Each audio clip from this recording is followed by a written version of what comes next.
System 1.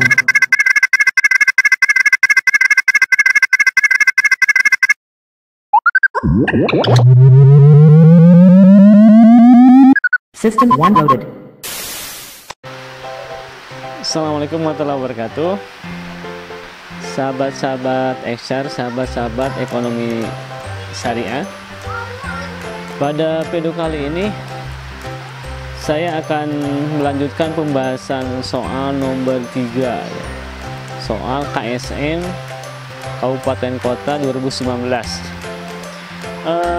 Soal nomor 3 ini berkaitan dengan kebutuhan dan keinginan. Ini handphone ya. Handphone ini kebutuhan apa keinginan? Coba bagi siswa ini kebutuhan apa keinginan? Sebelum musim pandemi COVID-19 ini mungkin masih keinginan ya, masih keinginan untuk level siswa. Tapi pasca pandemi COVID-19 ini pembelajaran semua berbasis daring. Guru harus menguasai pembelajaran digital berbasis daring, siswa juga sama, online. Sehingga fungsi handphone dalam pembelajaran ini bergeser. Ya, bergeser. Yang asalnya sekunder bisa menjadi primer. Ya, yang asalnya tersier bisa menjadi ya sekunder bahkan primer tadi itu. Nah, soal nomor 3 ini berkaitan dengan itu. Saya bacakan soalnya ya. Soal nomor 3 KSM 2019 Kabupaten Kota. Soalnya gini, nomor 3. Dari Anas bin Malik radhiyallahu an bahwa Rasulullah sallallahu alaihi wasallam bersabda, sekiranya manusia memiliki satu bukit berupa emas, maka ia menginginkan untuk memiliki 2 bukit. Dan tidak akan ada yang dapat memenuhi keinginan manusia kecuali tanah setelah manusia dikubur. Dan Allah akan mengampuni siapa saja yang bertaubat kepadanya. Hadis riwayat Bukhari. Pernyataan ekonomi yang tepat untuk hadis tersebut adalah pilihannya ada 4 nih. A. Kebutuhan manusia yang tidak terbatas. B. Keinginan manusia yang tidak terbatas.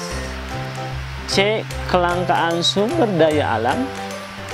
D. Pemuas kebutuhan manusia yang terbatas. A, B, C atau D. Nah, ini terkait dengan kebutuhan dan keinginan. Need and want. Kita sudah bahas tentu di buku, di literatur ekonomi pasti akan ada pembahasan kebutuhan dan keinginan. Kebutuhan itu apa? Ya, kebutuhan itu sesuatu yang harus dipenuhi, dan jika tidak dipenuhi akan mempengaruhi kelangsungan hidup manusia kan gitu. Itu kebutuhan. Kalau keinginan, kebutuhan yang sudah dipengaruhi oleh lingkungan, oleh latar belakang pendidikan, oleh selera, oleh gender dan lain sebagainya, oleh gaya hidup. Kalau keinginan itu sudah ada faktor-faktor lain mengaruhinya. Mungkin semula itu ada kebutuhan, tapi kalau sudah dipengaruhi oleh faktor lain itu sudah menjadi bergeser keinginan. Sepatu bagi siswa itu adalah kebutuhan. Tapi kalau bicara warna, bicara merek, bicara brand, bicara harga dari sepatu itu, maka sepatu yang asalnya kebutuhan bisa menjadi keinginan. Ya, jadi makanya kalau keinginan itu adalah kebutuhan yang sudah dipengaruhi oleh faktor-faktor lain, faktor lingkungan, latar belakang pendidikan, gender dan lain sebagainya. Dalam ekonomi Islam atau dalam ekonomi syariah, secara umum kebutuhan bisa dibagi menjadi 3 ya.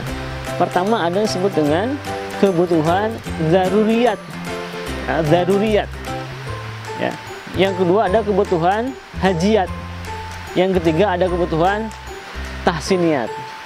Kebutuhan hajiyat itu adalah kebutuhan yang mesti wajib dipenuhi, karena kalau tidak akan mempengaruhi kelangsungan hidup, bahkan akan terjadi kerusakan.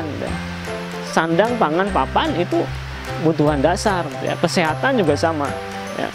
Kemudian yang kedua ada kebutuhan yang sifatnya hajiyat. Nah, kalau hajiyat ini adalah kebutuhan yang seyogianya dipenuhi. Kenapa? Karena kalau nggak dipenuhi bisa menyebabkan kesulitan ya, kepada seseorang yang tidak mendapatkan kebutuhan itu. Jadi derajatnya di bawah kebutuhan daruriyat ya. Yang ketiga tadi kebutuhan tahsiniyat. Kalau tahsiniyat ini kebutuhan pelengkap ya. pelengkap tersier lah, kebutuhan pelengkap. Ya, kalau tidak terpenuhi paling berpengaruhnya kepada kenyamanan ya, kenyamanan. Ya, jadi kalau di ilmu ekonomi secara umum ada kebutuhan primer, sekunder, tersier. Nah, kalau dinisbahkan ke ekonomi syariah, sederhananya lah ya, bisa dinisbahkan ke situ. Jadi daruriyat, hajiyat, tahsiniyat itu ya primer, sekunder, tersier. Hanya motif, derajat dan sebagainya ada prinsip yang sangat krusial dalam Islam, bahwa pemenuhan kebutuhan itu harus mengikuti hierarki itu. Daruriyat, hajiyat, tahsiniyat. Dan pemenuhan 3 kebutuhan itu harus dikaitkan dengan maqasid syariah. Ada 5 maqasid syariah sebagaimana dijelaskan oleh Al-Ghazali, kemudian Imam Asy-Syatibi. Pertama adalah apa? Kebutuhan itu kaitan dengan maqasid syariah. Pertama apa? Memelihara agama.